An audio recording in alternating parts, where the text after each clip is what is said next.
ভারতীয় জনতা পার্টির বিজয় উৎসব উপলক্ষে রক্তদান শিবির দিঘির মোড় নালন্দা অনুষ্ঠান বাড়িতে কোন্নগরে আয়োজিত হলো। দেখতে থাকুন, সঙ্গে থাকুন ই নিউজ ভারত এবং খবরাখবরের।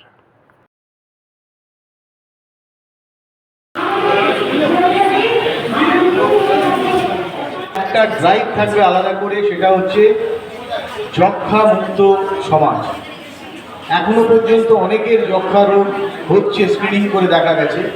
তাতে যা যা অ্যাওয়ারনেস দরকার, সেই অ্যাওয়ারনেসগুলো আমরা সেই জায়গা থেকে প্রচার করব মানুষের কাছে, যে যক্ষ্মা এখন ভয়ের ব্যাপার নয়, আপনারা আগে থেকে সাবধান হবেন। সেই সমস্ত যে উপসর্গ আছে সেই উপসর্গগুলো দেখা গেলে ডাক্তারের কাছে যাবেন, ওষুধ আছে, ট্রিটমেন্ট করবেন, তাহলে কিন্তু ভালো হয়ে যাবে।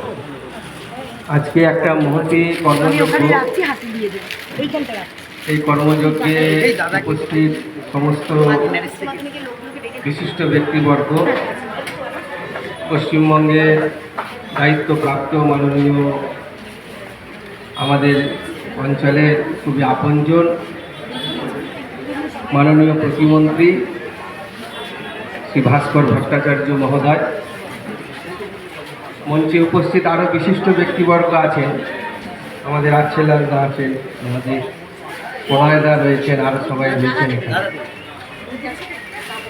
আজকের এই অনুষ্ঠানে আমাদের যে মূল উদ্দেশ্য, অর্থাৎ মানুষের স্বার্থে মানুষ কাজ করা।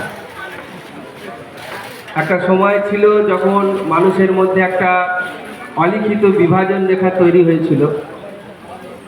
আমরা চাই সেই বিভাজনকে মুছে দিয়ে মানুষ মানুষেরই জন্য, কবির এই যে কথা, এটা সার্থক রূপদান করা।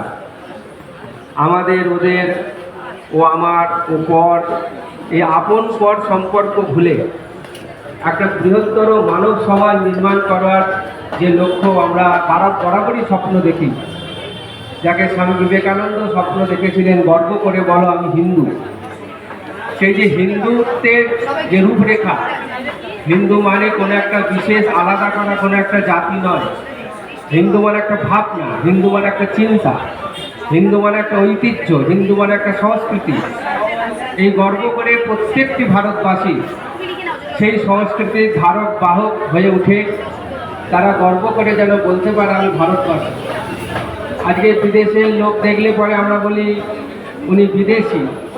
আমাদের কিছু বছর আগেও খুব নাল গড়িয়ে পড়ত, কিন্তু এখন বিদেশিরা আমাদের ভারতবাসীদের পেয়ে তারা আঙুল দিয়ে দেখায়, দেখো একটা ভারত থেকে লোক এসেছে।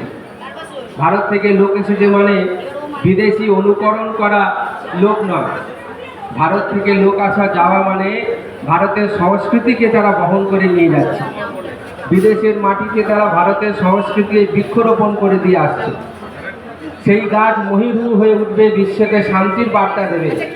সর্বে সুখিনা সন্তু, সর্বে সন্তু নিরাময়া, এই যে সর্বজনীন চিন্তাভাবনা সনাতন ধর্ম সম বিশ্ববাসীকে দিয়েছে, সেই পথেই আমরা যাতে দ্রুত এগোতে পারি, সেই জন্যে আমরা প্রত্যেকটা সমাজের উঁচু নিচু, ছোট বড়, আবাল বৃদ্ধ বনিতা সকলের কাছে একই আবেদন যে সকলে যেন আমরা সেই পথে এগোতে পারি। একটা বৃহত্তর সুন্দর সংস্কৃতিবান মানব সমাজ আমরা নির্মাণ করতে পারি, যার মধ্যে একে অপরের মধ্যে থাকবে ভালোবাসা, কারোর মধ্যে কেউ যেন ভয় না পায়, থাকবে সাহস, থাকবে উদ্যম, থাকবে কর্মের গতি। এইরকম একটা সমাজ নির্মাণের লক্ষ্যে আমরা সকলেই রয়েছি। আপনারাও তার সঙ্গে সঙ্গে যুক্ত হয়ে দ্রুত সেই কাজে এগিয়ে আসুন। এই বলে আমার বক্তব্য শেষ করি। হরিবল।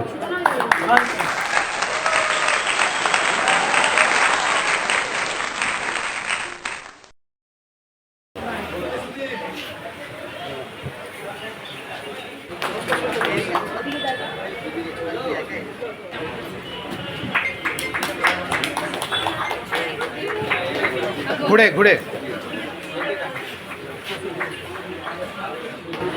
দিদি, আপনার নামটা একটু, কতবার দিচ্ছেন রক্ত?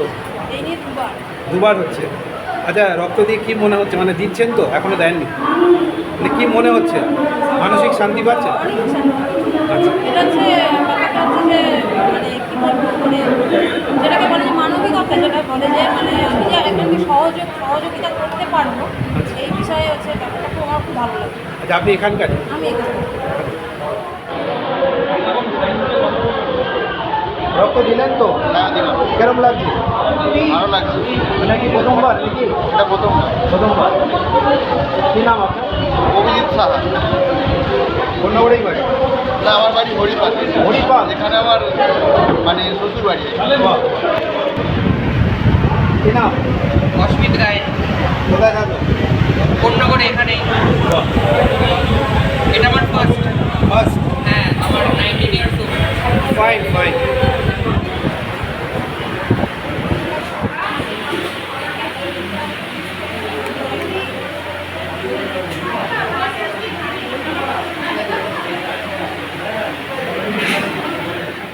এমনিতেই ব্লাডের ক্রাইসিস থাকে, সেই জন্যে সেই যুবক ছেলেরা মেয়েরা সব ব্লাড দিচ্ছে যাতে এই ক্রাইসিসটা বাংলায় না থাকে।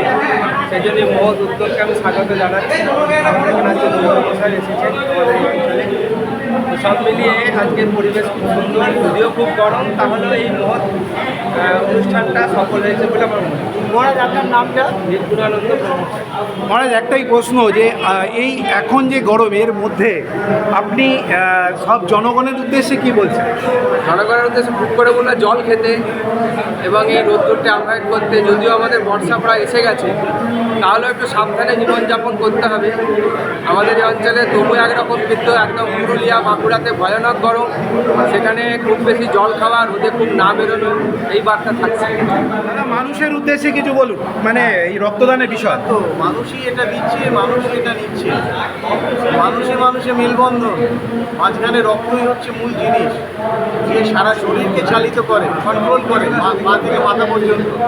রক্ত যদি কোথাও আটকে যায়, যেমন শরীর বন্ধ হয়ে যায়, থেমে যায়, সমাজও থেমে যাবে যদি আজকে রক্তদান বন্ধ হয়ে যায়। যেভাবে গরমের মধ্যে রক্তের একটা মানে ভীষণ আকাল সৃষ্টি হয়েছে, ক্রাইসিস, এই উদ্দেশ্যে আপনি জনগণকে একটু আহ্বান করুন। ভারতীয় জনতা পার্টি যারা কার্যকর্তা, তারা দেশকে সামনে রেখে তাদের রাজনৈতিক জীবন শুরু করেছে, এগিয়ে নিয়ে যাচ্ছে। সুতরাং দেশের সঙ্গে মানুষ যুক্ত, তারা মানুষের কথা চিন্তা করে এবং আজকের পর থেকে আর এই রক্তের আকাল হবে না। সমস্ত জায়গায় আমাদের কার্যকর্তারা, সাধারণ মানুষরা এসে রক্ত দেয়। আপনারা কোথেকে এসেছেন? মা শারদা। মোটামুটি কতজন পেশেন্ট হয়েছে? মানে রক্তদান কতজন আপনাদের কাছে এসছে আর কি? 30 জন। আচ্ছা, কতজন এসছেন আপনারা? 4 জন। এখানে কি হচ্ছে একটু যদি বলেন? ইসিজি হচ্ছে। ECG? আমরা শিয়ালদা মারাইটিস থেকে এসেছি। আচ্ছা, আজকে আমরা এখানে বিনামূল্যে ইসিজি আর ব্লাড টেস্ট ফাস্টিংটা করছি। মোটামুটি কত মানে এখনো পর্যন্ত হয়েছে? এখনো পর্যন্ত 5টা মতো ইসিজি হয়েছে। দাদা, এত বড় একটা প্রোগ্রাম হচ্ছে, এই সম্পর্কে যদি সাময়িক কিছু বলেন। এখন রক্তদান জীবনদান আর সেবাই সংগঠন, আমরা বিজেপি একমাত্র রাজনৈতিক দল যারা বলেছি সেবাই সংগঠন। প্রতি বছর এইভাবেই রক্তদান শিবির হয় এবং সেই রক্তদান শিবির হচ্ছে। খালি আমরা একটাই কথা বলছি যে স্বাধীনতার পরে এই প্রথম পশ্চিমবঙ্গের মানুষ বিপুল সংখ্যাগরিষ্ঠতা দিয়ে আমাদেরকে আশীর্বাদ করেছে, মানুষের সেবা করার সুযোগ দিয়েছে। আমরা যেমন বিরোধী দলে থেকে মানুষের কথা বলেছি, সরকারে এসে মানুষের সেবা করব, এই প্রতিশ্রুতি আমরা। আচ্ছা, যেভাবে এখন রক্তের চাহিদা বাড়ছে, সেই সম্পর্কে মানুষকে একটু অবগত করুন, কিছু যদি বলেন। এখন প্রত্যেক মানুষের কাছে আবেদন জানাবো, কোনো রং ঝান্ডা না দেখে যে যেখানে আছে এই রক্তদান শিবিরে অংশগ্রহণ করুন। বিভিন্ন যারা ক্লাব আছেন, ক্লাবগুলোর কাছে আবেদন জানাবো, সংস্থার কাছে আবেদন জানাবো, এইরকম রক্তদান শিবির করুন। রক্তদান শিবির যদি করা সম্ভব না হয়, অন্তত রক্তের ব্লাড গ্রুপের একটা ডেটা ব্যাংক তৈরি করে রাখুন, যে কারণে যখন রক্ত দরকার পড়লে যাতে সে ডাইরেক্ট গিয়ে ডোনেট করতে পারে। প্রতি পাড়ায়, প্রতি বাড়িতে এই ব্লাড ডোনারের একটা ব্যাংক তৈরি করে রাখুন। ধন্যবাদ দাদা।